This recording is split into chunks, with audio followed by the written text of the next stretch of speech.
1971 সালে সওদাগর ছবির মাধ্যমে বলিউডে পা রাখেন মনীষা কৈরালা।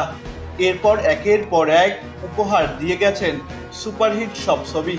গ্ল্যামার ও অভিনয়ের কল্যাণে গড়ে তোলেন আলাদা এক দর্শক শ্রেণী। সম্প্রতি এক সাক্ষাৎকারে নিজের জীবনের ভুলভ্রান্তির কথা অকপটে স্বীকার করে নিয়েছে মনীষা। পিঙ্ক ভিলাকে দেওয়া ওই সাক্ষাৎকারে অভিনেত্রীকে প্রশ্ন করা হয় চরম খ্যাতির পিছনে তার জীবনে কতটা পরিবর্তন এসেছিল।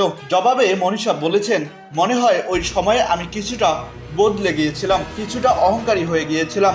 কম পরিশ্রম করে যখন বেশি সফলতা পাওয়া যায় তখন বোধহয় মানুষের মাথাটা একটু ঘুরে যায়। আমারও তাই হয়েছিল।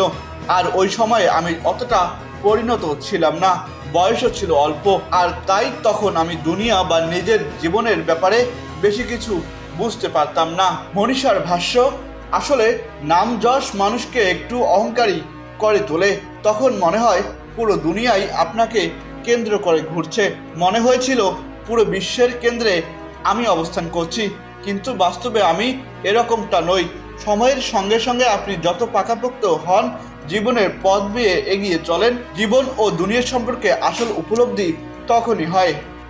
আহসান সাকিব হাসান, আকাশ জমিন, নিউজ ডেস্ক।